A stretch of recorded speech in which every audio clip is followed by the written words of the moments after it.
예, 이제 두 번째 시간 시작하는데 시작 말씀은 베드로후서 3장 10절로 12절을 회복력 성경으로 읽겠습니다. 개역 성경은 번역이 너무 미흡한 걸 느꼈어요. 회복력 성경으로 다 찾습니다. 베드로후서 3장 10절로 12절입니다. 아예 13절까지 읽죠. 자, 다 찾으셨죠? 읽습니다. 그러나 주님의 날은 도둑같이 올 것입니다.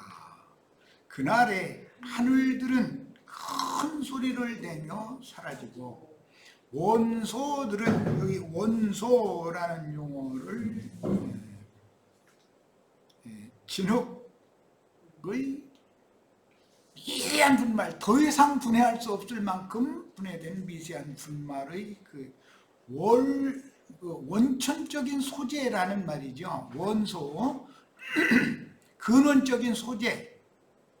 그 원소들은 하늘들의 원소들이 있어요.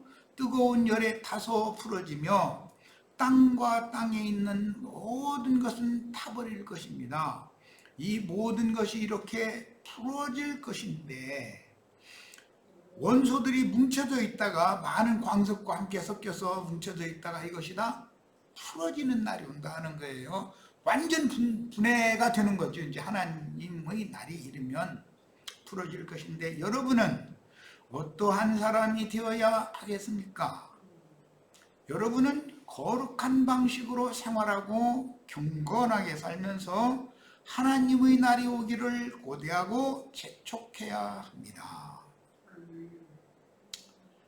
하나님의 날이 오기 때문에 하늘들은 불에 타서 풀어질 것이고, 원소들은, 즉 이제 이번에는 땅의 원소들도 뜨거운 열에 타서 녹아버릴 것입니다. 그랬어요.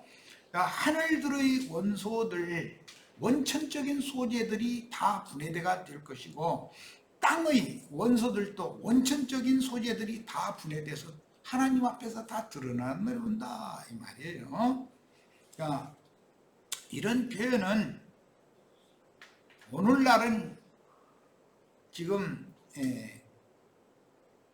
지질과학이나 뭐 다른 어떤 많은 문명의 이기를 만드는 소재, 아까 얘기한 그 실리콘 이런 것들이 다 발견되어져서 그런 걸 이용을 하고 있지만, 이미 2000년 전에 이런 날이 온다라는 것을 성경에 이미 예시가 됐다. 하나님께서 아담을 지으실 때 땅의 흙으로, 그때 땅에서 안개만 올라오는 그 땅에서 흙으로 아담이라는 사람을 빚으시고 그 코에 생기를 불어넣으셨다 그랬어요.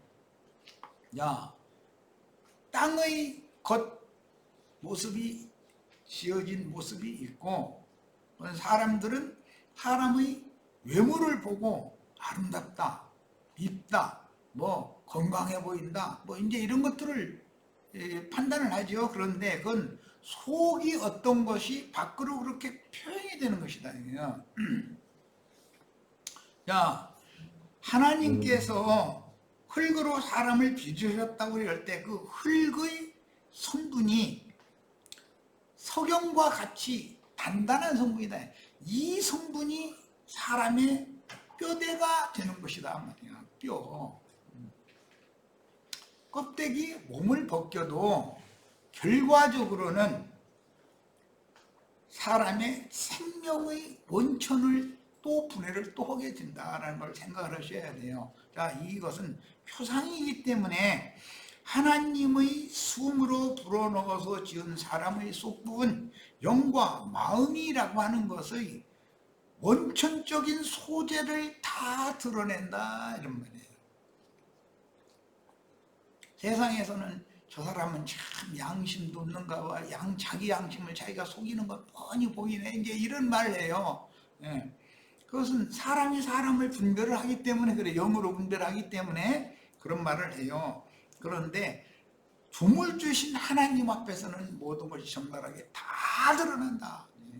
원천적인 소재를 다 드러내는 거예요.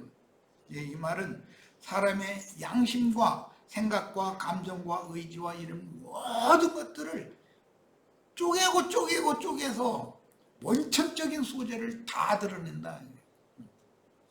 육에 속한 사람의 원천적인 소재라는 것은 혈통과 육정과 사람의 뜻으로 난 사람들이 원천이 뭔가를, 근원이 뭔가를, 그것은 죄성으로 조직이 된 거예요. 옛사람은 뭘로 조직이 됐다고 했어요? 죄성으로 조직이 됐어요. 그러나 그 영으로 거듭난 영을 가진 속사람, 재창조된 사람은 하나님의 의로 조직이 되어져 있어요. 하나님의 선과 의로 다시 조직을 하는 거예요. 죄성으로 조직된 옛사람을 해체시켜버리고 위로부터 오는 처소로 덧입히기 위하여 하나님의 근원적인 생명 주는 영으로 사람의 영을 다시 창조해서 거듭나게 한다 그래요. 그리고 나서 그 영에 의해서, 영의 생명력에 의해서 부패하고 타락한 인간의 마음 조직을 근원에서부터 원천적인 소재 자체를 전부 새 것으로 만드는 거예요. 이렇게 한 것이 구원이에요. 이렇게 된 사람들이 모여진 것이 거룩한 성 예루살렘이에요. 자, 이 설명이 좀 어렵지만 이 정도 하고 오늘 자료로 다시 갑니다. 21장 22절로 23절 가겠습니다. 성 안에 성전을 내가 보지 못하였으니, 성전은 하나님의 임재처소죠. 그런데 성전은 하나님 자신이다 이게. 예수님이 너희가 이 성전을 헐라. 근데 이 성전이라는 건 예수님 자신을 말한다. 그 성전 안에서 저 거룩한 성 예루살렘이라는 건 에덴 동산 중앙에서 주님과 함께 영생하는 것이 하나님의 뜻이었던 거예요. 그런데 땅의 에덴에서는 실패가 왔어요. 마귀로 말미암아. 그러나 그 사람들을 에덴 동산에서 쫓아내시고 그 남은 인생을 결과적으로는 함께 동행을 하여 거룩한 성 예루살렘에 데려다 놨다는 거예요. 오늘 우리 형제 자매님들이 이렇게 좁고 협착한 그런 길로 인도를 받고 그런 문을 통과하도록 말씀을 가르침 받고 있는 거예요. 이게 사람이 사는 목적이에요. 자, 성 안에 성전을 내가 보지 못하였으니 이는 주 하나님 곧 전능하신 이와 및 어린 양이 그 성전이다. 전능하신 이는 말씀이죠. 말씀은 모든 것들을 무에서 유를 창조하고 근원적인 모든 것들이 근원은 말씀이니까 그 말씀이 육신이 되어져서 신성만 가진 것이 아니라 인성까지도 온전케 되어진 본이 되신 하나님의 형상과 모양으로 만들어진 표본이 그리스도의 그 영이다. 예수 그리스도다. 부활 승천하신 그리스도예요. 야, 그분의 새 몸이 교회인데 교회는 하나님의 임재처소다. 이 말은 하나님께서 원소들을 전부 해체해서 새로운 원소로, 다시는 마귀가 해칠 수 없는 원소로 재창조를 해서 영원한 하나님의 집을 세우는 건축 재료로 만드는 것이 오늘 우리들의 교회 생활이다. 이 형제 자매님들의 새로운 피조물들을 다 모아서 건축한 것이 거룩한 성 예루살렘 또는 예루살렘, 어린 양의 신부 혹은 아내라고 표현을 했다. 이런 말이네요. 자, 그래서 호로고스라고 하는 그 말씀의 실제인 어린 양은 신전의 실체이므로 유대 교인들에게 너희가 이 성전을 헐면 내가 사흘 동안에 다시 일으키리라 라고 선언했으며 부활 생명으로 주님 자신의 새몸인 교회를 세우셨는데, 내가 이 반석 위에 내 교회를 세운다 할 때 주님의 교회는 에베소서에 보면 거룩하고 흠이 없는 영광스러운 교회다. 이 교회가 최후로 거룩하고 흠이 없는 영광스러운 하나님의 영광의 성이다. 교회들 중에서 이기는 자들을 빼내어 장자들의 교회로 회복한 영혼들의 세계가, 즉 온전케 된 의인의 영들의 새 세계가 거룩한 성 예루살렘인 것이다. 예, 이 어린 양의 신부 어린 양의 아내에 대한 이상을 한두 마디로 설명한다는 건 쉽지 않은 얘기죠. 성경 전권 전체를 다 갖다 설명을 해야 되니까. 자, 23절, 그 성은 해나 달의 비침이 있을 때 없으니 혈통과 육정과 사람의 뜻으로 난 사물 세계에서는 해나 달의 비침이 없으면 존재할 수 없죠. 빛이 없으면 존재할 수 없는 거니까. 물질 세계가 빛으로 말미암아 존재할 수 있는 것처럼 영원한 영들의 세계는 하나님의 영광빛으로 말미암아 존재하는 것이다, 그 말이에요. 하나님의 영광이 비치고 어린 양이 그 등이 되심이라 그랬어요. 예수 그리스도의 인성이 신성을 반사하는 등이 된다. 형제 자매님들의 영을 반사하는 건 형제 자매님들의 마음이다. 형제 자매님들의 온전케 된 인성을 통해서 예수 그리스도의 그 영이 표현되고 반사된다. 그래서 성 밖의 만국, 오는 영원한 세계를 말하는 거예요. 만국 백성들은 그 성의 빛을 통해서 생명을 부지하고 죽지 않고 영원히 사는 세계. 이게 하나님의 왕국, 하나님의 나라라는 거예요. 자, 인간 나라와 하나님의 나라는 대비되죠. 인간 나라는 물질적인 빛이 있어야 존재할 수 있어요. 그런데 하나님의 나라는 하나님의 영광빛이 있어야만 하나님의 나라가 존재된다, 그 말이에요. 하나님의 영광은 말씀 안에 살아계신 완전하신, 즉 신성으로 모든 생명의 근원인 참 빛이며 어린 양 예수의 인성을 통해서 표현된 신성의 영광, 곧 하나님의 이름, 스스로 계신 자의 형상, 그분의 얼굴을 제자들은 사람이 볼 수 없는 하나님의 영광을 예수 그리스도의 얼굴을 해서 보았다 하는 거예요. 요한복음에 나오는 1장에 나오는 말이죠. 우리도 오늘 이런 말씀을 통해서 우리 구원자이신 메시아 예수 그리스도의 영광이 오늘 우리 형제 자매님들의 심령의 빛으로 임하기를 하네요. 그래서 내가 하나님의 영광의 세계에 들어갈 수 있는 자격이 나에게도 있구나라는 확신이 있고 있어야 돼. 이게 이제 믿음이에요. 믿음으로 말미암아서 사람이 구원을 얻는다 이래요. 그러니까 이런 말씀 증거가 되어지면 말씀의 중심 주제인 예수 그리스도를 나의 구원이요 나의 주와 그리스도로 영접을 해서 나의 심령에 모셔야 되는 것이죠.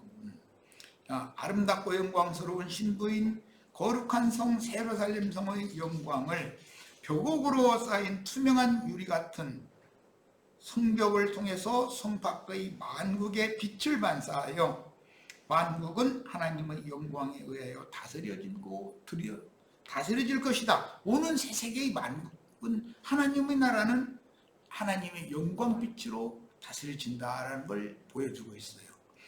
왕권이나 왕국이라는 단어는 흔히 천국이라고도 하며 사랑의 아들의 나라라고도 번역되었는데 성경에서 나라라는 단어는 왕국이라는 뜻이므로 그 의미를 정확하게 이해해야 합니다. 뭐 인간 나라, 하나님 나라 이런 나라라는 말은 인간들이 왕노로 갈 거냐 하나님이 왕노로 갈 거냐 그 말이 왕이 누구냐 이 말이에요. 인간 나라라는 건 인간들이 왕노로 가는 거죠. 하나님 나라는 당연히 하나님이 왕노로 가는 거예요.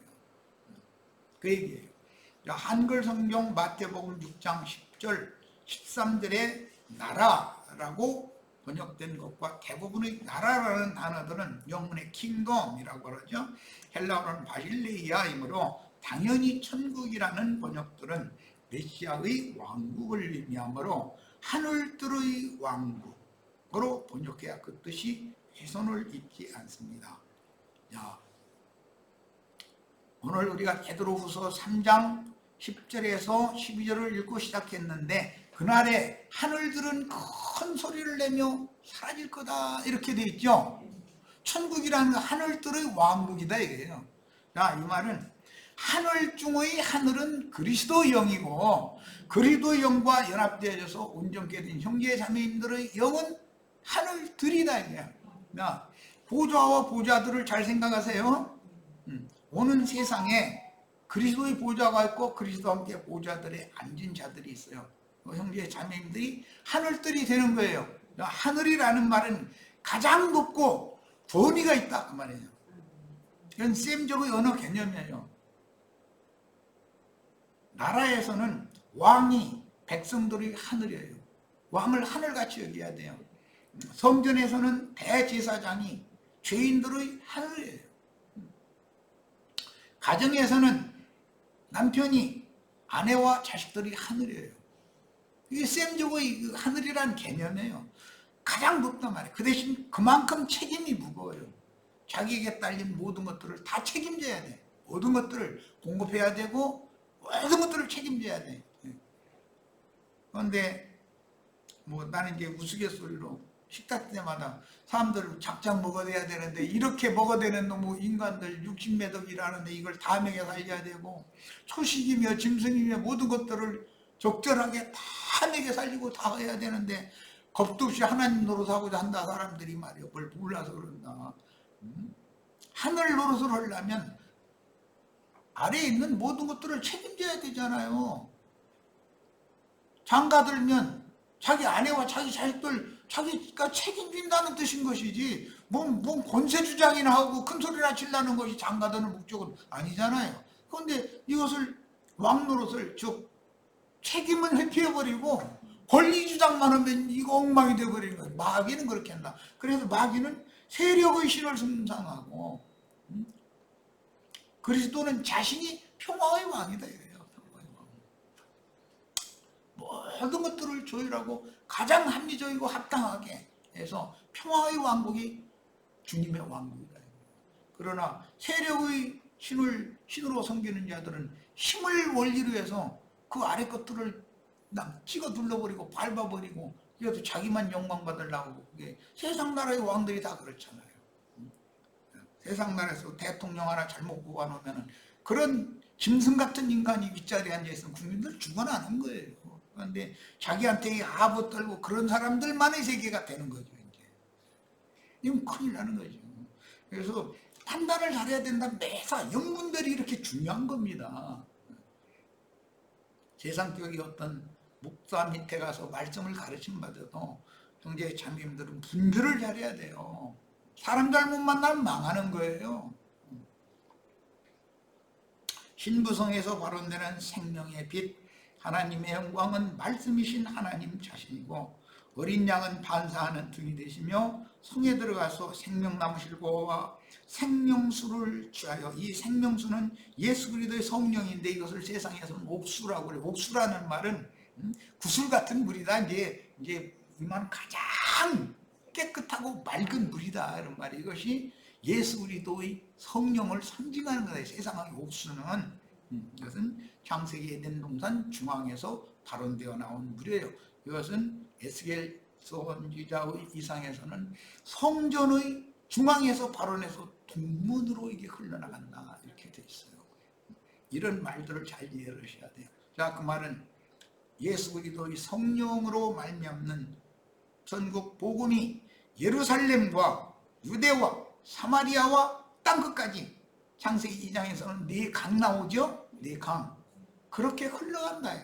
그런데 우리는 땅끝에 버림받은 사람들이 있었어요. 그러나 하늘 끝에서 땅 저 끝까지 자기 백성들을 하나님은 불러 모으는 능력이 있다. 누구를 통해서 그 종들을 보내서 전도를 하게 하셔서 주님 자신께로 불러 모으는 능력이 있어요. 자, 주님 자신께로 불러 모았다는 건 거룩한 성 예루살렘으로 다 불러 모았다 그 말이에요. 오늘 우리 형제 자매님들은 이제 자긍심을 가져도 됩니다. 이런 면에서는. 그런데 교만해지시면 안 돼. 내가 뭐 같은 것처럼 이러시면 안 된단 말이에요. 예. 만국의 왕들은 하나님의 계시를 받아 자기 왕국 백성들에게 공급하여 하나님의 영광빛으로 누구나 복종하며 순종하는, 이해가 되어지면 복종하고 순종하게 됐죠. 이거 지난 시간에 이미 말씀드렸어요. 하나님의 통치라는 건 빛으로 다스리는 것이다. 빛이 사람의 심령 속에 비춰서 그렇네 하고 수긍이 되어지면 다스림을 당연히 받게 돼 있다. 그런데 하나님의 생명의 빛으로 만물을, 새세계를 다스린다는 의미 자체를 이해가 안 돼. 그럼 이 사람은 거룩한 성 예루살렘 이런 얘기를 해야 다 소용없는 얘기죠. 하나님이 나의 하나님이고 나의 왕이고 나의 제사장이고 나의 모든 것이 되셔야 빛에 의해서, 빛이신 하나님에 의해서 나 자신이 다스림을 받아야, 하나님 왕국 백성이 먼저 되어져야 백성들 중에서도 이제 최종적으로 하나님 나라의 그 공무원으로 빼내가지고 주와 함께 그 나라를 다스린다. 대한민국이라는 대통령이 혼자 다스릴 수 없죠. 각 부서마다 공무원들을 뽑아서 공무원들을 둬야, 공무원들을 통해서 왕, 대통령의 명령이 다 모든 국민에게까지 집행되어져야 되는 거잖아요. 이런 것 이치를 꼭 깨달으시기를 바라요. 우리 형제 자매님들은 하나님의 왕국의 공무원들이 다 되시는 축복을 다 받으시기를 바랍니다. 자, 전능자의 왕국 통치는 분봉왕들을 통해서, 이 분봉왕들이라는 건 공무원들이죠. 뭐 도지사니고 뭐 시장이니 뭐 이런 사람들이나, 그런 사람들이 없으면 나라가 굴러가지 않는 거죠. 청와대에서 대통령 혼자 떴다 해서 뭐가 되겠습니까? 자, 21장 24절 27절 봅니다. 만국이 그 빛 가운데로 다니고 땅의 왕들이 자기 영광을 가지고 그리로 들어오리라. 이것은 새하늘과 새 땅이 이루어진 오는 새 세상을 지금 말하는 것이기 때문에 이것은 영들의 세계예요. 영들의 세계도 성 안에 들어간 왕들이나 신부가 있고 성 밖에 만국이 또 있다. 영원 세계도 믿는 이들인데도 만국 백성들이 될 수 있고 성 안에 거하는 자격이 주어질 수가 있어요. 이것은 느헤미야서에 이미 예시가 되어졌어요. 거룩한 성 새 예루살렘으로 바벨론에서 돌아오는 그 중에 10분 1은 성에, 예루살렘 성에 거하는 권세를 받았었고 나머지 9분은 성 밖의 그 땅에, 이스라엘 땅에 흩어져 살게 했어요. 자, 그러면 우리는 9분 안에 들어가지 말고 1분 안에 들어가시기를 바라요. 10분의 9가 되시지 말고 10분의 1이 되시기를 바라요. 그런데 그 10분의 9는 땅의 만국인 국이니까 왕이 당연히 있겠죠. 성 밖의 많은 나라들 중에 시리권을 가진 왕들이 있어요. 오는 새 세상에 새 하늘과 새 땅, 그 1000년 동안을 지금 우선 말씀드려요.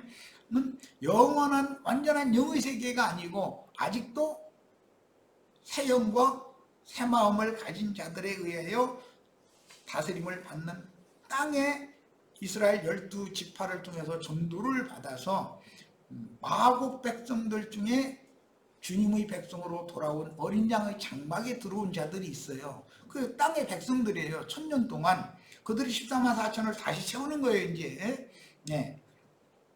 그러는데 그 땅의 왕들이라고 하는 사람들은 1000년 동안 또 땅의 많은 나라들의 왕들이 당연히 있게 마련이다. 그런데 그 왕들은 철장으로 그 세상 나라, 땅의 나라를 다스린다는 거예요. 그럼 평화의 왕께서 왜 철장으로 이렇게 다스리게 하셨을까? 왜?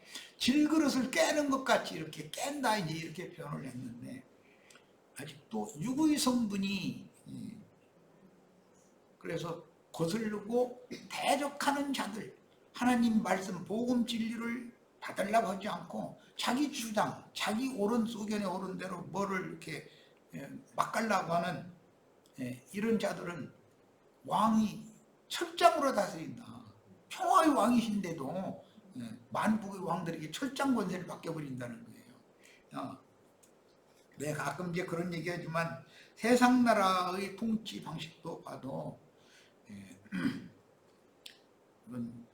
무력 정치, 세력의 신으로 삼아서 그 힘을 원리로 해서 다스리려고 하는 사람들, 군사정권, 이런 사람들, 그리고 또 세상에서도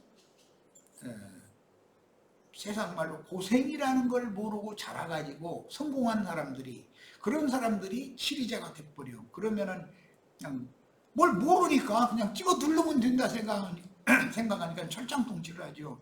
그럼 이제 철장 통치를 할 때 막 살려주시오 하는 몇몇, 뭐 전에 이승만 씨가 뭐 방귀 뀌면 참 속이 편안 안 하시겠습니다 했다고, 뭐 그때 내무부 장관 이제 그래가지고 참 그때 유명했었죠. 50년대 때. 오늘도 그런 사람들만 곁에 두려고 그래. 그 찍어 누르는 것이 습관이 있는 사람은 그런 사람들만 곁에 두려고 그래요. 국민들이 이런 어려움이 있습니다. 이렇게 곤란하고 어려운 문제를 가진 사람들이 이렇게 많습니다.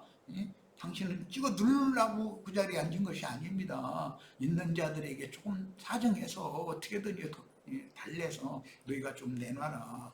없는 사람들 위해서 같이, 대한민국 국민인데 같이 살아가야 되지 않냐. 이렇게 다스려야 됩니다. 그럼 그 사회주의 공산주의자다 우리나라는 이렇게 해버리죠. 이게 문제다 이거예요. 그 말은 무슨 뜻이에요? 기득권을 가진 자들은 우리만 잘 살고 없는 것들은 인간 개돼지 취급해버리고 밟아버리면 된다라는 사상이 있다 이 말이에요. 이런 영이 어디로부터 온 거냐? 마귀로부터 온 거다. 그런데 사람들은 찍어 누르면 살려주시오 해버려. 그런데 그리스도인들은 찍어 누르면 저항해야 돼요. 평화로 다스리면 존경해야 돼요. 높여줘야 되고. 그런데 세상 나라에서는 그 반대로 하죠. 항상. 나 같은 사람 찍어 누르려면 나는 가만히 안 있어요.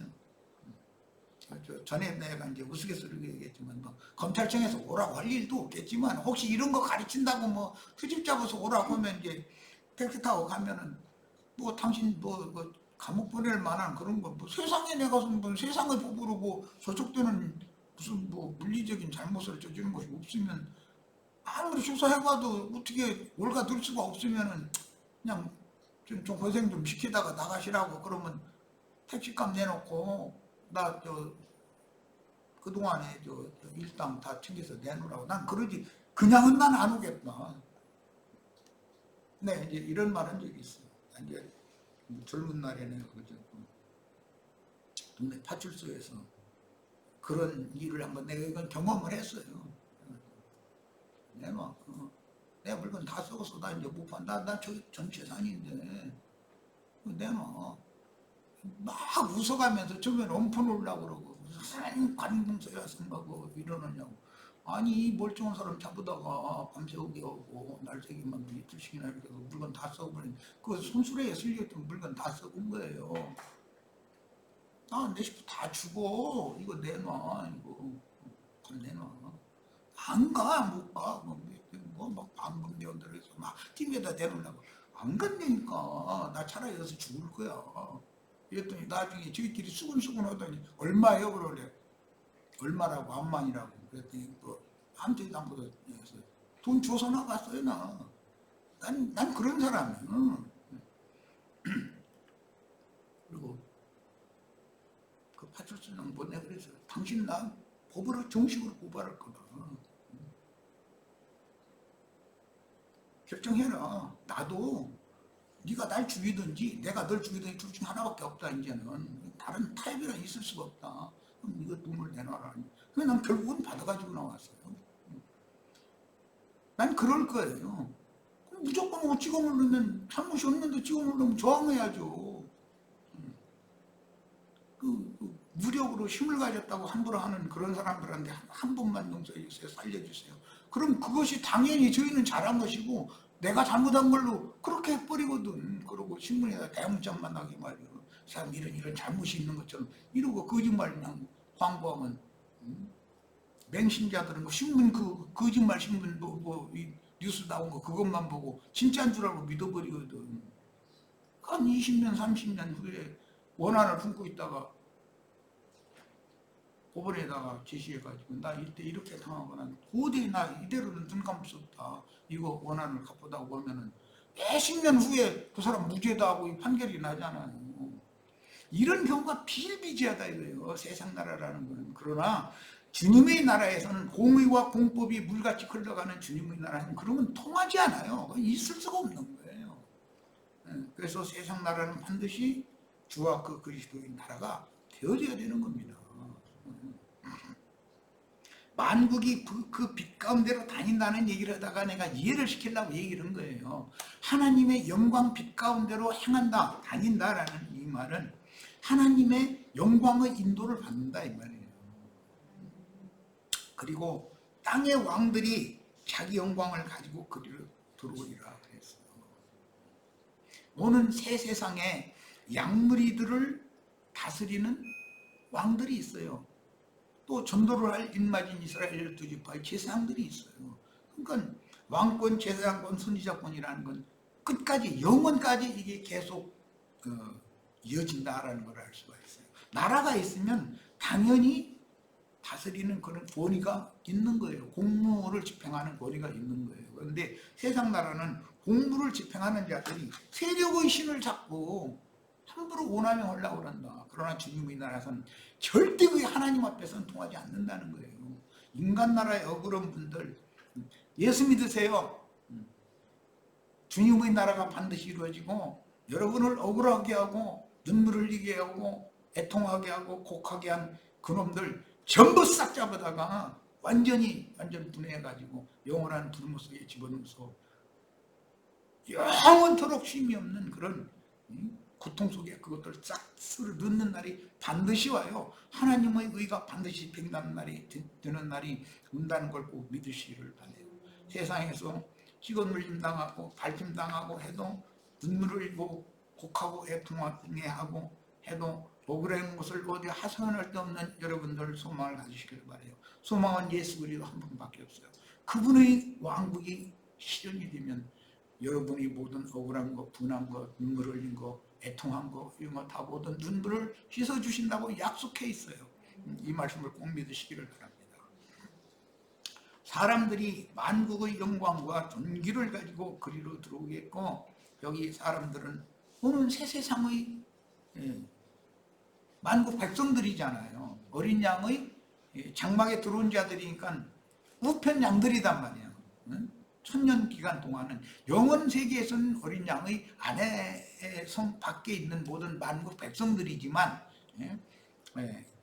천년 왕국에서는 오른편 양으로 분별된 사람들이 어린 양의 생명책에 기록된 만국 사람들이 되는 거예요. 자, 무엇이든지 속된 것이나 가정한 일 또는 거짓말하는 자는 결코 그리로 들어오지 못하되 오직 어린 양의 생명책에 기록된 자들 뿐이라. 그 말은 내가 이제 어린 양의 생명책에 처음에 기록이 됐어도 흐려질 수가 있다. 이것은 근원적인 것들을 좀 설명을 해야 되는데 땅의 흙으로 빚으시고 코에 생기를 불어넣었던 아담은 마귀에게 아직 속기 전이고 금령의 나무실과를 벗기 전이기 때문에 죄인이 아니에요. 그렇다고 의인이냐? 의인도 아니에요. 그런 상태예요. 무죄의 상태라고 그래요. 무죄의 상태. 죄가 용서받아서 의롭다 하심을 받았다고 해서 온전케 된 의인이냐? 그렇지는 않죠.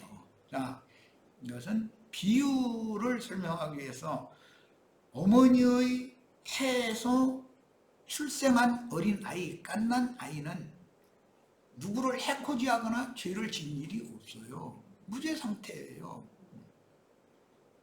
그러나 죄성은 가지고 태어났죠. 자라면서 그런 범죄를 저지르게 되는 거예요. 이제 자라면. 자, 이런데 처음에 태어났을 때 갓난아이, 어린아이와 같이 순수한 그 상태가 되는 것은 오는 그 천년 기간의 왕국에서는 우편 양들이다 얘기해요. 그 생명책에 너는 내 것이다 라고 생명책에다가 농명을 해준 사람들이에요. 그렇다 해서 그들이 온전케 된 의인의 영들이냐? 갓난아이가 온전케 되지 않았죠. 자라서 하나님 말씀으로 훈육받고 양육받아서 온전케 된 의인의 영들이 되어져야 온전케 된 거예요. 그러니까 이게 이제 비유를 내가 이제 이해를 시키느라고 인간 나라의 예를 들어서 설명한 거예요. 그렇게까지 된 사람들이 생명책에 일단 기록이 됐지만 그 책에서 이름이 흐려질 우려가 많다. 첫 아담은 무죄 상태로 창조가 아니라 지으심을 받았지만 범죄를 할 수 있는 소지도 있다. 얼마든지 이렇게 된 상태예요. 그리고 그 1000년 동안의 우편 양들이 됐다 해서 안심해서는 안 된다. 그 1000년이 차면 마귀가 다시 올라와서 미혹을 하면 바다의 모래와 같이 바닷가의 모래와 같이 많은 사람들이 미혹당해서 다 넘어진다는 거예요. 생명책에 호적에 등재가 돼서 출생을 하면 출생신고하면 생명책에 호적에 등재가 되죠. 그래도 그가 온전케 된 의인의 영들이 되기 전에 뭔 사고로 뭐 병이 걸려 죽을 수도 있고 교통사고로 죽을 수도 있고 뭐 자살해 죽을 수도 있고 여러 가지 연유로 죽을 수가 있으면 사망 신고를 또 할 수가 있잖아요. 지어줄 수가 있어요. 그러나 거듭나고 온전케 된 자들은 이제 아까 내가 마귀가 망치로 아무리 강한 망치를 후려쳐도 절대로 부서뜨릴 수 없다. 망가지지 않는다. 이렇게 되면 영원 세계를 상속받게 된다. 그 이름이 끝까지 흐려지지 않는다. 이렇게 되는 것이 구원이에요. 자, 어린 양의 생명책에 목명된 우편의 양들이 받은 만국의 영광과 존귀는 어린 양의 장막에 들어온 자들만 아는 그 영의 절대적인 보호와 공급을 누리는 하나님 아버지, 왕, 제사장, 선지자에 대해서 내가 쭉 설명을 했어요. 그는 자기에게 맡긴 백성들, 양무리들, 모든 자기 가족들을 책임을 져야 된다. 이거예요. 보호를 할 의무가 있다. 이거예요. 대한민국의 대통령은 가난하고 힘들고 어려운 변변치 않은 직업을 가지고서 마땅한 직업이 없다 보니까 이 직업 조금 갖고 저 직업 조금 갖고 이런 사람들 당연히 책임져야 될 의무가 있다. 대통령은. 그런데 그런 사람들을 무시해버려. 그리고 있는 사람들 편에 들어서서 그들한테만 방귀 끼면 이제 속이 좀 편하시겠습니다. 뭐 이런 소리 듣는 사람만 좋아해. 그러면은 그런 인간들은 그리고의 심판대에 서서 모든 것들이 해체되는 날이 와요. 다 드러나는 날이 와요. 그 사람은 당연히 굶어서 듣는 거예요. 영원토록 이 생에서 영화를 마귀가 준 세상 영광을 누린 그만큼 영원한 형벌을 당하는 거예요. 이게 하나님의 공의다라는 걸 꼭 믿으셔야 됩니다. 하나님은 불의와 불법이 있을 수가 없는 분이에요. 절대자 아니고 전능자가 아니겠어요? 자, 그래서 그 영의 절대적인 보호와 공급을 누리는 진리와 생명의 성령이신 주님을 믿는 이들인 아무라도 셀 수 없이 많은 흰옷을 입은 자들만의 정신세계. 오늘은 우리가 그런 정신세계를 그 영과 그런 마음을 받았기 때문에 우리는 세상에 사는 동안에 많은 어려움도 있고 곡하고 애통하고 눈물 흘리고 아파하고 하는 이런 것들이 지나가지만 그래도 소망을 주님께 하나님께 소망을 주고 있기 때문에 견뎌낼 수 있잖아요. 그것이 생명, 무한한 생명의 공급력이다 이거예요.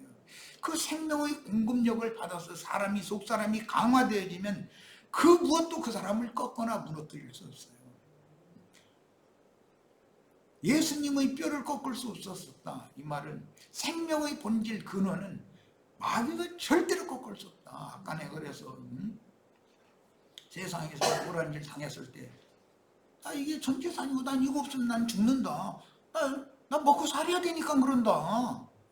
나 이대로 가면은 난 죽는다. 나만 죽는 게 아니라 내 가족이 다 죽는데 이거 어떻게 할 거냐. 그냥 엄포로면 나갈 줄 알았더니 안 나가고 계속 그냥 행패를 부리고 뭐 나 행패라고 할 것도 없죠. 나 여기서 죽겠다 이러면 부어서 억지로 막 뛰면다 놓으면 다시 와가지고 또 그냥 딱 소장실 그 문 앞에 가서 딱 누워있고 이러니까 결국은 몇 시간 후에 수근수근 했었더니 뭐 얼마냐고 딱 그러더니 차라리 그러고 내가 고백 반드시 고발한다 이랬거든.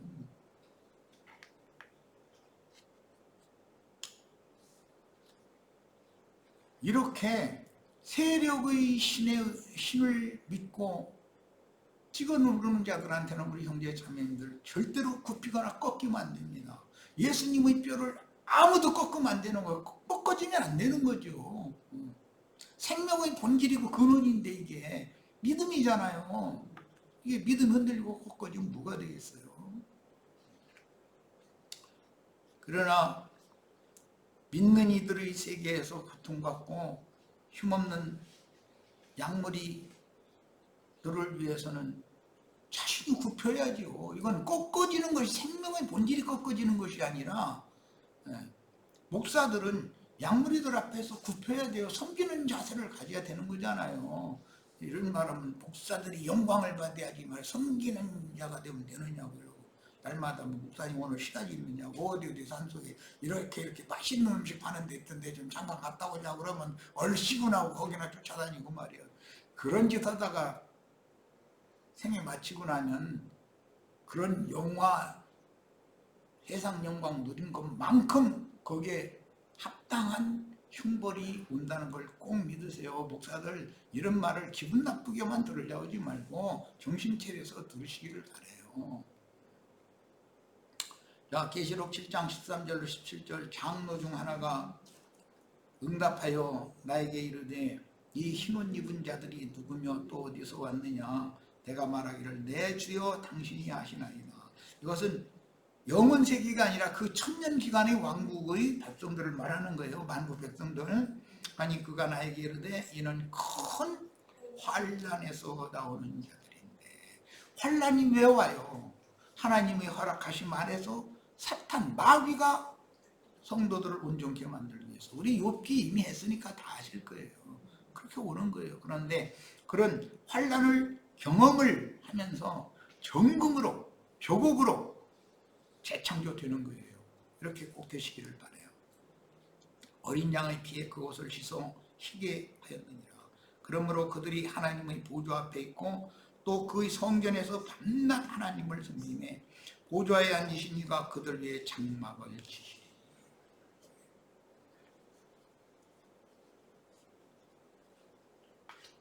리브가가 멀고 먼 것 이삭에게 시집을 났을 때 사라의 장막에 들여서 사랑을 했다 그랬어요.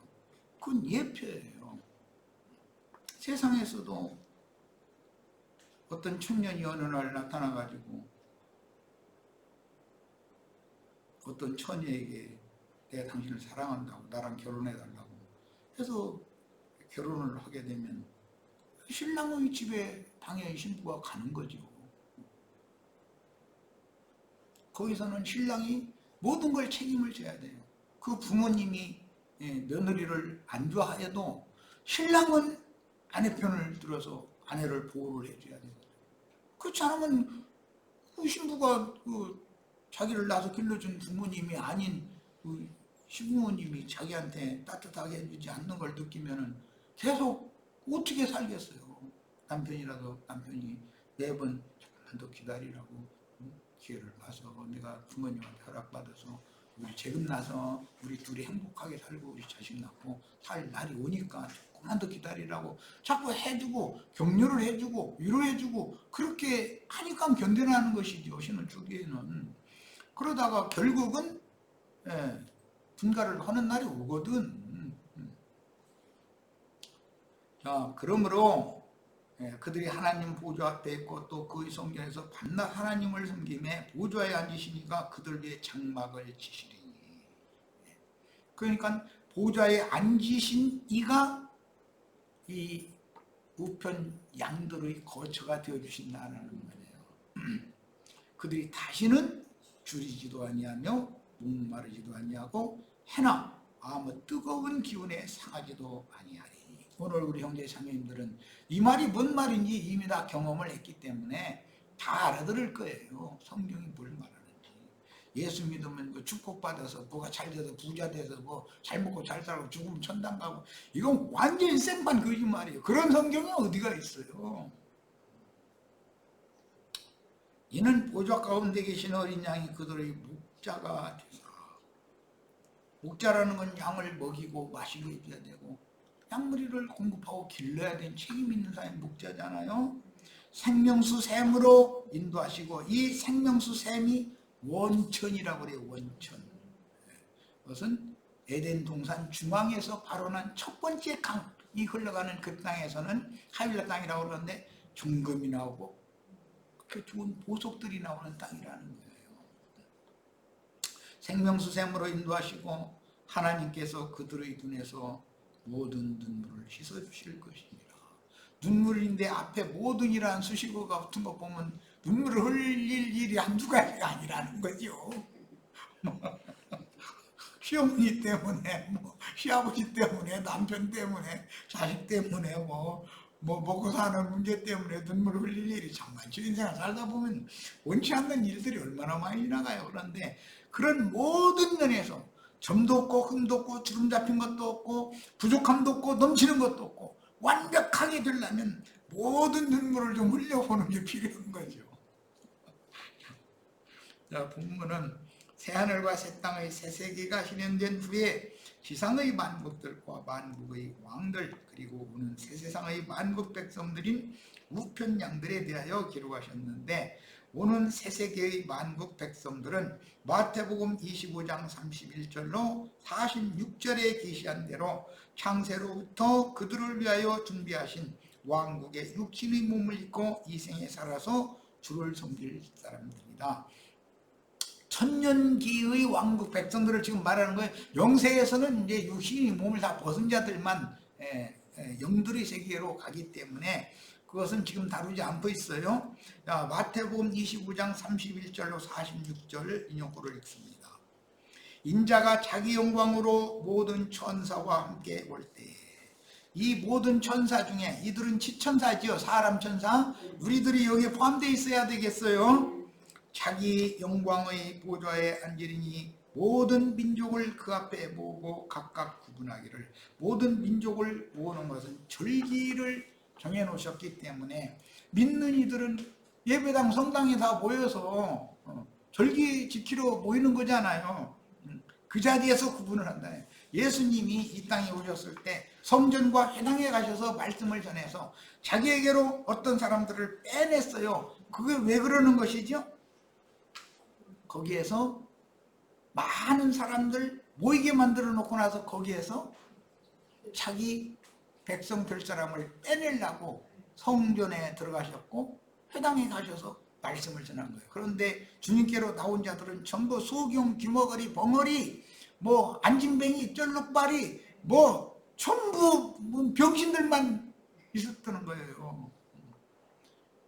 전신이 건강하다고 자부하고 있던 자들은 예수의 원수 노릇을 하지. 예수님이 너희는 나에게로 나와라. 내가 너희 남편이 되고 너희 왕이 되고 너희 제사장이 되고 너희 선지자가 되고 너희 남편이 되고 내가 너희 모든 것들을 책임질 거니까 나에게로 나와라. 그렇게 말씀하시면 우리 지금 모든 것이 만족하고 부족함이 없는데 네가 이거 나사렛 이단 괴수가 나와가지고 뭔 소리야. 잃어버렸다는 거예요. 이런 말씀에 대해서 잘 이해가 있기를 바래요. 전도라는 것이 이게 쉬운 게 아닙니다. 네? 이거 읽고 마치겠습니다. 시간이 벌써 다 됐는데 이게 참 시간이 빨리 가네. 자기 영광의 보좌에 앉으니 모든 민족을 그 앞에 모으고 각각 구분하기를 목자가 양과 염소를 구분하는 것 같이 하여 양은 그 오른편에 염소는 왼편에 두리라. 그때 임금이 그 오른편에 있는 자들에게 이르시되 내 아버지께 복 받을 자들이요. 우리는 창세 전부터 복 받은 자들이에요. 이렇게 이미 예비되어 있었어요. 그리고 나와서 창세로부터 너희를 위하여 예비된 나라를 상속받으라. 이것은 오는 새 세계의 땅의 왕국을 상징한 말이에요. 야, 내가 줄일 때 너희가 먹을 것을 주었고 목마를 때 마시게 하였고 나그네 되었을 때 영접하였고 헐벗었을 때 옷 입혔고 병들었을 때 돌보았고 옥에 갇혔을 때 와서 봤느니라 이랬는데 좀 쉽게 얘기하려고 그래요. 주께서 보내신 종들을 영접해서 그의 말을 듣고 이 진리다. 내 인생의 목적이 인제서 내가 왜 이렇게 인생으로 태어나서 이런 고난도 당해야 되고 이런 것도 경험하고 저런 것도 경험하고 막 세상을 향해서 눈이 그쪽만 돌아가 가지고 그랬는데 내가 뭔가를 인생의 방향을 잘못 잡고 있었구나. 나의 인생의 목적은 예수 그리스도 형상과 모양으로 재창조되어져서 거룩한 성에 데려감을 받는 것이구나라고 인생의 표대가 확실하게 딱 정해져야 된다는 거예요. 이제 시간이 돼서 저기 히브리서 2장 11절로 12절을 보겠습니다. 거룩하게 하시는 이와 거룩하게 함을 입은 자들이, 거룩하게 하시는 이는 예수 그리스도의 성령이에요. 거룩하게 함을 입은 자들은 우리들이에요. 그 성령을 믿음으로 영접해서 성령으로 나의 영이 거듭났어야 되는 거예요. 다 한 근원에서 아버지 하나님의 생명에서 났다 이거예요. 원천의 생수로부터 났어요. 난지라 그러므로 형제라 부르기를 부끄러워하지 하시고, 예수 그리스도의 성령이 나의 형제가 되어져야 돼요. 목사가 되려고 하지 말고 반드시 부활 승천 재림하신 그 영이 진 주님이 나의 형제가 돼요. 맏형이 되셔야 돼요. 이 문제를 얼마나 중요하게 우리 여겨야 되는지 모릅니다. 그 영이 되어 지자들을 통해서 전도하시는 주 예수 그리스도의 이름을 영접하고 그 이름 안으로 영의 침례를 받아, 요한의 물 침례를 받는 것은 반드시 그분의 이름 안으로 성령 침례를 받는 것으로 바꿔져야 돼요. 성령의 침례를 받아 거듭난 영이 그 영이 되신 주님의 형제가 되는 문제가 이렇게 중요하지만, 자칭 유대인의 해당 지도자들인 신부, 목사라는 호칭으로 사람에게 영광을 받는 자들은 자신도 모르게 사탄의 사자로 쓰임을 받으며 종교적인 교권을 지키려고 주님의 형제들을 도리어 박해한다. 말씀을 그들은 받으려고 안 해요. 자기네들이 뭐가 다 됐다고, 나는 다 이뤘다, 나는 다 됐다라고 생각하는 자부심, 겉으로는 나는 참 부족함이 많습니다, 말로는 그래요. 그러나 속으로는 얼마나 꼬장꼬장한지 몰라요. 그러나 그 뼈를 하나님이 부러뜨리는 날이 나요. 강도들의 뼈는 다 다리를 다 부러뜨렸다 했어요. 그러나 예수의 뼈는 절대로 부러뜨릴 수 없어요. 자, 오늘 말씀 여기까지 일단 해서 마치겠습니다. 나머지 자료 말씀 우리 형제 자매님들 아주 세밀하게 다 기도해 가면서 읽으시기를 바랍니다. 마칩니다.